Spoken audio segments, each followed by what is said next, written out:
ધાંગધ્રા નગરપાલિકા દ્વારા આજે સ્વદેશી મેળાનું ધાંગધ્રા શહેરમાં આયોજન કરવામાં આવ્યું છે અને મેળો ખુલ્લો મૂકવામાં આવ્યો છે। ધાંગધ્રામાં સ્વરોજગાર દ્વારા ઉત્પાદિત થતી અનેક ચીજ વસ્તુઓનું આજે અહીંયા સ્ટોલ કરવામાં આવ્યા છે। નગરપાલિકા દ્વારા વિનામૂલ્યે સ્ટોલ પૂરા પાડીને આ પ્રકારના સ્વરોજગારી કાર્ય કરતા લોકોને એક યોગ્ય પ્લેટફોર્મ આપવાનો પ્રયત્ન એ ધાંગધ્રા નગરપાલિકા દ્વારા કરવામાં આવ્યો છે।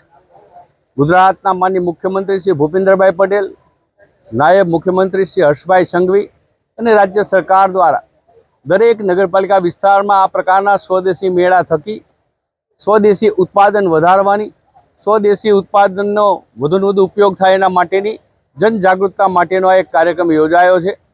આપણે વિશ્વની સૌથી મોટી ઇકોનોમી તરફ આગળ વધી રહ્યા છીએ, ત્યારે એ ઇકોનોમીમાં હજુ વધુ આગળ વધવા માટે દેશના વડાપ્રધાન માનનીય નરેન્દ્રભાઈ મોદી અપીલ કરી છે કે જનભાગીદારી વધારીએ, સ્વદેશી ચીજ વસ્તુઓનો ઉપયોગ વધારીએ અને એ જનભાગીદારી થકી સ્વદેશી વસ્તુઓના ઉપયોગ થકી દેશની ઇકોનોમીને, દેશના અર્થતંત્રને વધુ મજબૂત બનાવીએ અને તો જ આપણે વિશ્વમાં સામૂહિક રીતે સમગ્ર ભારત એક સાથેના પ્રયત્નો થકી સૌથી મોટી ઇકોનોમીની દિશામાં આગળ વધશે। આજે સ્વદેશી મેળાના આયોજન માટે નગરપાલિકાના પદાધિકારી અધિકારીઓને ખૂબ ખૂબ અભિનંદન અને આ સ્વરોજગારી મેળામાં જેમને હિસ્સો લીધો છે, ભાગ લીધો છે, એ તમામ ભાઈ બહેનોને ખૂબ ખૂબ અભિનંદન।